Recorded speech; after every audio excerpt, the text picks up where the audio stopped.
Alléluia, que Dieu vous bénisse. Un plaisir d'être avec vous ce soir. Merci Seigneur pour ces témoignages, cette vidéo, ces chants. Et je crois que Jésus est le même hier, aujourd'hui et éternellement. Amen. Il est celui qui veut te bénir, il est celui qui veut te guérir, et il est surtout celui qui veut te sauver. Parce que Jésus est vivant, nous dit la parole de Dieu, et il est venu nous sauver, il est venu nous délivrer de la mort à venir, il est venu nous délivrer de la colère à venir. Amen. Et sans plus tarder, je voudrais vous inviter à ouvrir la parole de Dieu dans le livre des Actes, chapitre 3, au verset 1er. Voici ce que nous dit l'Écriture. Pierre et Jean montaient ensemble au temple à l'heure de la prière. C'était la 9e heure. Il y avait un homme boiteux de naissance qu'on portait et qu'on plaçait tous les jours à la porte du temple, appelé la Belle, pour qu'il demandât l'aumône à ceux qui entraient dans le temple. Cet homme, voyant Pierre et Jean qui allaient y entrer, leur demanda l'aumône. Pierre, de même que Jean, fixa les yeux sur lui et dit « Regarde-nous ». Et il les regardait attentivement, s'attendant à recevoir d'eux quelque chose. Alors Pierre lui dit « Je n'ai ni argent ni or, mais ce que j'ai, je te le donne. Au nom de Jésus-Christ de Nazareth, lève-toi et marche. » Et le prenant par la main droite, il le fit lever. Au même instant, ses pieds et ses chevilles devinrent fermes. D'un saut, il fut debout et il se mit à marcher. Il entra avec eux dans le temple, marchant, sautant et louant Dieu. Tout le monde le vit marchant et louant Dieu. Il reconnaissait que c'était celui qui était assis à la belle porte du temple pour demander l'aumône. Et il fut rempli d'étonnement et de surprise au sujet de ce qui lui était arrivé.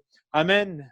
Jésus veut faire encore un miracle et ce soir, le Seigneur n'est pas limité par les circonstances dans lesquelles la réunion se fait, les circonstances dans lesquelles sa parole est annoncée. Lorsque la parole de Dieu est annoncée, le Saint-Esprit agit afin de glorifier Christ. Amen. Et je crois que ce soir, le Seigneur est celui qui peut te guérir. Il est celui qui peut changer ta vie. Il est celui qui peut finalement même te délivrer de la puissance du péché. Amen. Nous l'avons vu au travers de ce petit sketch de nos frères et sœurs de Toulouse, la foi. La foi, c'est d'avoir les yeux fixés sur Christ. Et nous le verrons un peu plus tard, mais cette parole où il est dit que cet homme, il les regardait attentivement. Et je t'invite ce soir à regarder par la foi, à poser tes regards, à mettre de côté toutes tes pensées, mais à regarder et à recevoir avec attention, avec sérieux la parole de Dieu et de porter toute ton attention sur cette parole parce que ce soir, le Seigneur, il est celui qui peut changer et qui peut transformer ta vie. Oui, nous t'invitons vraiment ce soir à mettre de côté tes raisonnements, à mettre de côté tout ce qui pourrait t'empêcher ce soir de tourner tes regards vers Christ.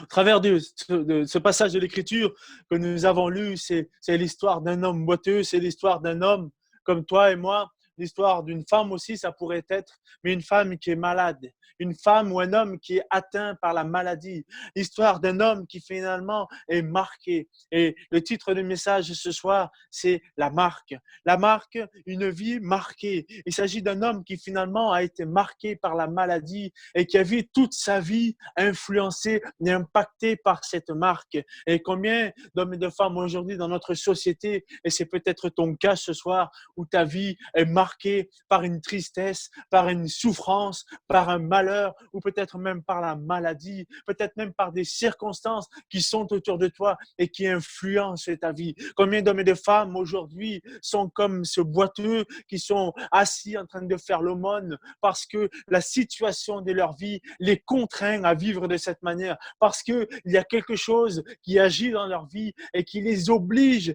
à se tenir dans cette position. Ils sont dépendants d'une marque, ils sont sous l'esclavage d'une marque, ils sont sous l'influence d'une marque. Et peut-être que ta vie n'a été que souffrance parce que tu as été élevé dans des circonstances où il y a une marque sur ta vie, une marque de malheur, peut-être même une marque de malédiction, peut-être même une marque, j'allais dire, quelque chose que tu as hérité de ta famille, des souffrances, des circonstances douloureuses qui ont impacté toute ta vie. Et comme l'a dit Mehdi, malgré son jeune âge, il ne connaissait que l'angoisse, il ne connaissait que les souffrances souffrance. Et peut-être que ta vie est pareille ce soir. Il y a une marque sur ta vie. Mais laisse-moi te dire que Jésus est celui qui veut effacer cette marque. Il est celui qui veut mettre une autre marque sur ta vie. Jésus est celui qui voudrait te guérir ce soir. Il est celui qui veut te sauver et il est celui qui veut agir dans ta vie. Nous vivons dans une société qui finalement est marquée par le malheur. Combien d'hommes et de femmes nous pouvons croiser dans les rues aujourd'hui, sur notre lieu de travail, qui finalement sont tristes dans leur regard, sont marqués par peut-être des addictions, sont marqués par des souffrances, des hommes et des femmes qui essayent de fuir, des hommes et des femmes qui essayent d'oublier, des hommes et des femmes qui essayent de se noyer dans les drogues, dans l'alcool, afin d'oublier leurs souffrances, afin d'oublier leur malheur, afin d'oublier une vie qui finalement ne vaut pas la peine d'être vécue. Mais Christ est celui qui veut te sauver ce soir. Il est celui qui veut changer et qui veut transformer ta vie. Amen. Cet homme boiteux, donc il était boiteux de naissance, te dit la parole de Dieu. Et dans certaines traductions, il est dit dès le ventre de sa mère. Et j'aimerais te dire que Jésus te connaît, comme dit l'Écriture, déjà alors que tu es dans le ventre de ta mère. Jésus te connaissait et il savait ce que tu allais endurer. Il savait la vie que tu allais mener. Non pas que Dieu est injuste, non pas que Dieu est cruel, voulant te laisser vivre cette vie, mais il est celui qui savait toutes choses. Et ce soir, dans son amour, il aimerait te dire que tu peux changer de vie, comme nous l'avons chanté, celui qui a changé ma vie, oui, c'est Jésus. Et Jésus, ce soir, il peut changer ta vie. Jésus, ce soir, il peut enlever cette marque qui t'accompagne depuis ta naissance. Cette marque, c'est aussi l'image du péché. C'est cette marque qui est le lot de tous les hommes. Cette marque qui est finalement un point commun entre toi et moi, entre le président de la République et peut-être les SDF qui se trouvent dans les coins de la rue. C'est cette marque qui est commune à tous les hommes. C'est la marque du péché. Cette marque qui finalement ne nous différencie pas les uns des autres, mais qui nous rend finalement pareils, qui nous réunit et nous rassemble à un même sort, un même destin. La marque du péché nous conduit tout droit à la mort, nous dit la parole de Dieu, que le salaire du péché, c'est la mort. Et tu es marqué par la puissance du péché. Ce péché qui agit dans ta vie, ce péché qui finalement te rend boiteux, ce péché qui finalement t'empêche d'avancer, ce péché, qui finalement t'empêche de vivre pleinement une vie que Dieu a prévue pour toi. Et tu es comme ce boiteux, tu es assis à une porte d'une institution, peut-être d'un savoir, tu es assis peut-être à une porte de la religion, parce qu'ici il s'agit simplement du temple, de la synagogue, et ce boiteux se trouvait assis à la porte, et il n'était pas rentré dans le temple, il était en dehors, il était condamné, il ne pouvait pas se tenir dans la présence des autres, parce qu'il était malade, et selon la loi juive, sa condition ne lui permettait pas de rentrer dans le temple. Il était malade. Et peut-être que ta vie aujourd'hui est marquée par le péché et elle t'empêche de t'approcher de Dieu. Peut-être que ta vie aujourd'hui t'empêche de goûter au bonheur. Peut-être que ta vie, ton péché, aujourd'hui t'empêche de recevoir la bénédiction de Dieu. Et j'aimerais te dire qu'il est temps pour toi ce soir de ne plus rester assis à la porte. Il est temps pour toi de ne plus rester en dehors de la bénédiction. Mais il est temps pour toi ce soir de recevoir le pardon de tes péchés, la guérison dans le nom de Jésus, afin que tu puisses te lever comme ce boiteux et que tu puisses recevoir la vie éternelle et que tu puisses louer l'éternel. Alléluia. Parce que le Seigneur est celui qui veut agir dans ta vie. Une vie marquée. Et c'est aussi une marque héritée. La parole de Dieu nous dit que nous sommes tous issus de Adam. Et parce que Adam a péché, comme nous dit l'Écriture, par la désobéissance d'un seul, tous sont pécheurs et sont privés de la gloire de Dieu. Il y a cette marque donc qui nous unit tous, qui nous rassemble tous et qui fait que nous sommes tous identiques. Nous sommes des pécheurs. La parole de Dieu nous dit dans Romains chapitre 3 verset 10, il n'y a pas un juste, pas même un seul. Nous avons tous cette marque. Mais j'aimerais te dire que Jésus, ce soir, est celui qui peut laver cette marque. Il est celui qui peut enlever cette marque. Il est celui qui peut te guérir. Il est celui qui peut te sauver. Et cette marque, finalement, elle te rend esclave. Elle te rend dépendant. ce boiteux était esclave de sa condition, de sa situation. Il était à l'écart. Il était malade et tout le monde le savait. Et toi, peut-être que tu es comme ce boiteux, tu es esclave peut-être de marques dans ta vie, d'une souffrance, de quelque chose, mais qui finalement ce ne sont que les conséquences du péché. Parce que le péché, c'est la mort. Et lorsque la mort est venue, nous sommes donc destinés à mourir et petit à petit nous dépérissons. C'est ton âme qui meurt. Lorsque tu es dans l'angoisse, lorsque tu es dans la souffrance, c'est ton âme qui est en proie au lien de la mort. Mais Christ est venu afin de détruire les œuvres du diable. Christ est venu afin que tu sois ressuscité, afin que tu puisses recevoir la vie. Tu es malade physiquement parce que c'est encore également la puissance du péché qui agit dans ta vie. Mais Christ est capable de te guérir ce soir si seulement tu avais tes regards fixés sur lui. Si seulement tu recevais la parole de Dieu. Si seulement ce soir tu pouvais croire simplement, même avec la foi petite comme un grain de sénévé, que Jésus peut te guérir, que Jésus peut te sauver. Amen. Cet homme était donc assis à la porte de la belle, à la porte du temple. Et là, l'Écriture nous dit que Pierre et Jean sont passés par là. Ils ont croisé son chemin. Et Pierre, et Jean, ils avaient les yeux fixés sur lui.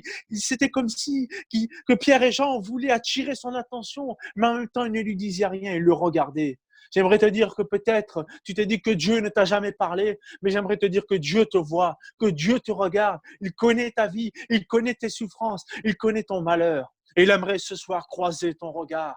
Il aimerait ce soir t'appeler à lever les yeux vers lui, à mettre de côté toutes tes souffrances, toute ta condition, toute ta situation, mais simplement croiser le regard d'amour de Dieu, parce qu'il t'a tant aimé, nous dit l'Écriture, qu'il a donné son Fils unique afin que quiconque croit en lui ne périsse point, mais qu'il ait la vie éternelle. Jésus aimerait croiser ton regard, comme ce boiteux a croisé le regard de Pierre et de Jean. Et il nous est dit, ce boiteux au verset 5, et il les regardait attentivement, s'attendant à recevoir d'eux quelque chose. Est-ce que tu t'attends encore à recevoir quelque chose ce soir? Est-ce que tu t'attends ce soir à recevoir la bénédiction? Est-ce que tu t'attends ce soir à recevoir la guérison? Est-ce que tu t'attends ce soir à voir ta vie changer, transformée? Est-ce que tu t'attends ce soir à voir cette marque qui domine ta vie être enlevée et recevoir une marque nouvelle? C'est de l'Esprit de Dieu, alléluia, l'Esprit de vie, afin de pouvoir entrer dans la présence de Dieu comme ce boiteux, et afin de pouvoir louer l'Éternel, afin de pouvoir célébrer Dieu. Il les regardait attentivement, s'attendant à recevoir d'eux quelque chose. Oui, la parole de Dieu nous dit que la foi vient de ce que l'on entend et ce que l'on entend vient de la parole de Dieu. La parole de Dieu nous dit que Christ est paru afin de détruire les œuvres du diable. Christ est paru afin de nous donner la vie. Il a dit, je suis le chemin, la vérité et la vie. Je suis la lumière. Il dira, je suis la résurrection.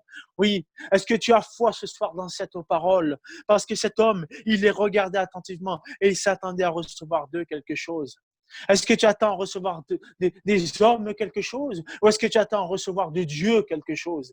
Cet homme ici, il s'attendait à recevoir des hommes quelque chose. Mais ces hommes lui ont donné Jésus-Christ. Et ce soir, nous te donnons Jésus-Christ. Ce soir, cette parole retentit afin que tu puisses alors crier à Dieu, que tu puisses tourner tes regards vers lui et que tu puisses voir ta vie transformée. Parce que la parole de Dieu est toujours la même. Amen. Et le Saint-Esprit veille sur sa parole afin qu'il ait la puissance et qu'il ait miracles, des prodiges, qu'il ait la guérison, qu'il ait la délivrance et le pardon de tes péchés. Car la parole de Dieu nous dit que c'est l'Esprit qui convainc de péché, de jugement et de justice. Mais la parole elle-même qui est Esprit, elle te dit que tu es un pécheur et parce que tu es un pécheur, tu es condamné pour l'éternité. Cette marque qui est sur ta vie, elle te sépare de Dieu, elle te sépare de la présence de Dieu. Cette marque qui est sur ta vie, elle te condamne encore ce soir. Et il est temps pour toi de recevoir le pardon de tes péchés. Il est temps pour toi d'être délivré. Il est temps pour toi alors d'être sauvé ce soir.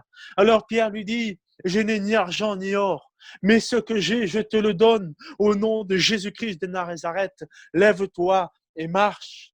Amen. Au nom de Jésus, ce soir, tu peux être guéri. J'ai lisé un commentaire qui nous disait que la religion a tout l'or du monde. Elle a toutes les richesses, mais elle n'a pas Christ au milieu d'elle. Et peut-être ce soir, tu t'attends à recevoir quelque chose des hommes. La religion, peut-être que la religion peut faire quelque chose, mais il ne s'agit pas d'une religion ce soir. Il s'agit de Christ qui veut te sauver, qui peut te délivrer et qui peut te guérir. Et ce n'est pas des hommes qui vont te guérir, mais c'est la parole de Dieu. Alléluia.